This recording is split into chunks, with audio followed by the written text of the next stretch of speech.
Welcome back to Focus in the Mix with Denise Ames. As promised, in the Coffin Case house is, I'd say, one of the most famous drummer of the Ramones, Richie Ramone. Hey, what's going on, Denise? Well, you are. Thanks so much for coming on today. I'm happy to be here. All right. Now, you were in the Ramones starting in 1983. Right. So why don't you tell the viewers how you got that gig?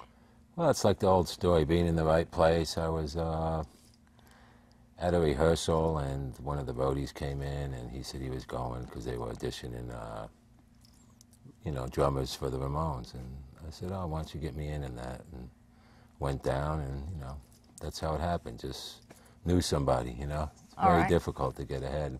And that was my first national act, and it was really cool, so. I got to ask, did you wear a wig, or did you have your real hair when you were doing that, the Ramones? No, that's my hair. Really? Only Marky wore the wig. Oh, the truth comes out, really? Juicy. Okay, so you're from New York, correct? Correct. All right. Well, New Jersey. I was born in New Jersey. New Jersey. All right, so let's back up first to your childhood, and then we're going to continue talking about the Ramones and a lot more. You actually started playing drums at age 4. Now, did you start on pots and pans, or was it really a drum kit? No, I got a drum kit, and... Who gave you the drum kit? Who knew to give you a drum kit at 4? My parents. All the kids. I came from a family of 5 kids, and everybody learned an instrument. That's what they did, whether you stayed with it or not. And when I was in kindergarten, I would always, when they had the recess and they had that dirty box in the corner, I would always grab, stuff, rhythmic stuff. I would never get anything you could blow into. And I knew from there, 4 years old, that, I like that, rhythm things and sand blocks and all that. And that's how it started. And then I studied with a teacher and from a young age. And actually, at 11, you started touring professionally? Yeah, well, we did a lot of shows in the Catskills in New York for all the... my brother was 6 years older than me, so I'd play in his band. So I was just a kid. And we go up there and, you'd be a showman, backup band for the comedians and all that. You had to read music, so it was a lot of fun. All right. All right, so now let's fast forward to the Ramones. I know you were very close to Joey and Dee Dee. Tell us some information that, Ramones fans might not necessarily know about Joey, something positive and unique about him, because I know he's very dear to you. Yeah, well, there's a lot of stuff positive about him. I mean, when I got in the band, it was like, and he's mentioned this many times, it was new blood, it was an inspiration for him.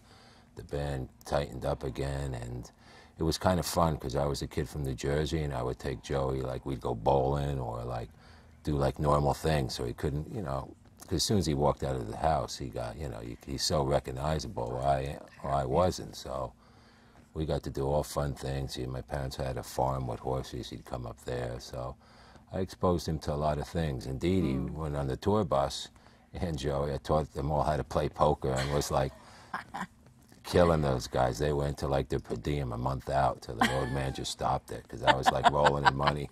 A Jersey boy rolling in the dough. I just can't picture Joey Ramone on a farm. It's funny. He actually got on the horse, not a full size. He got on the pony one. When he rode? Yeah.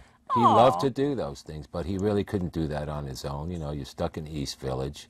You walk outside to go to a club or get something to eat, and and so it was a lot of fun. And the bowling alley was fun, too, to see him there, I mean, it's pretty crazy stuff. Could he ever hit a strike, or was it mostly gutter balls or in between? Gutter balls. Oh, poor guy. Maybe the hair got in the way, but he tried. Right. Okay, so you actually just got done playing a couple months ago, the 10th annual Joey Ramone Birthday Bash.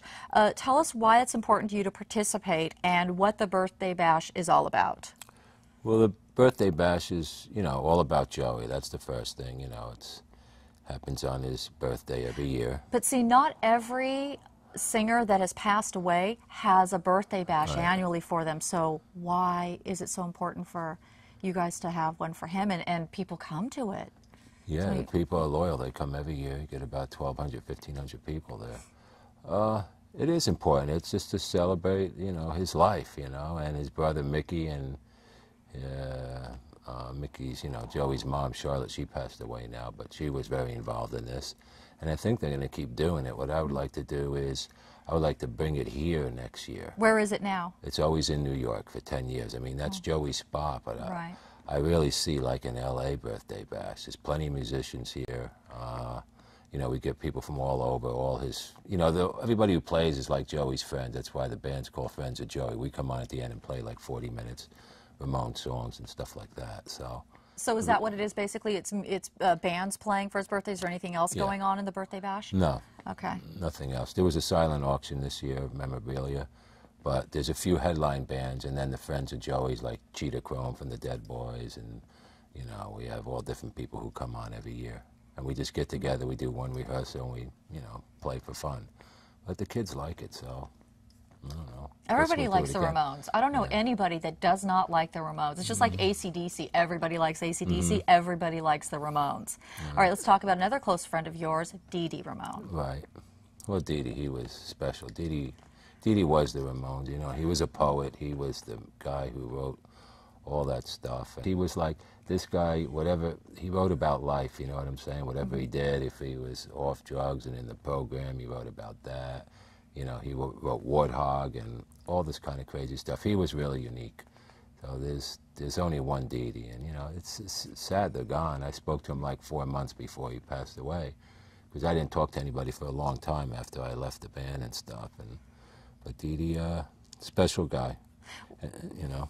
Well, when Dee Dee did leave, he actually went the route of rap music, and he asked you to join him, and you did. Tell us about that. Well, we wrote, and I had a place in Manhattan, and he'd come over every morning, like 8 a.m. I mean, he liked to get up early. Oh, rock stars at 8 a.m.? Yeah. I've never heard of 8, such a 9 thing. o'clock, he'd be over, and we'd record all this stuff in the apartment, you know, and that's what we did. And then we put out that EP, Funky Man. And then things changed, and then he ended up doing an album. I wasn't involved in that record. We kind of split ways or whatever, but, you know, we did that first video for Funky Man. He liked it, and he was always funny with it, because he always said, I stink at this, but I want to do it, you know. You know? So, you want to do it, there's a will, there's a way. Yeah. All right, well, now let's talk about probably the most famous song that you wrote, Somebody Put Something in My Drink. Yeah. What made you come up with that song?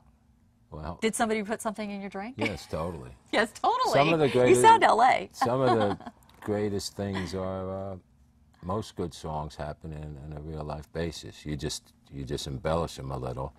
But Somebody Put Something in My Drink was a thing when I was a kid. I'd go out, and we'd go to nightclubs, and when people got up to dance, we'd steal their drinks. So this is the way we got the drink for free. So we drink all different kinds of mixed drinks, and one time I got a tainted drink, and it was definitely laced with something. Oh. And, you know.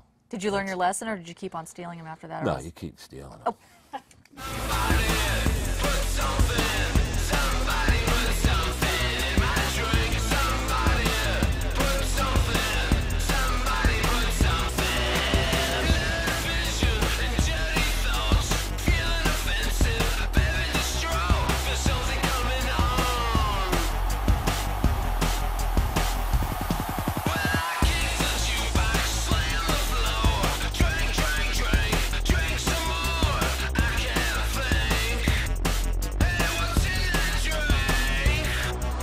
Richie Ramone of the Ramones. Don't go away.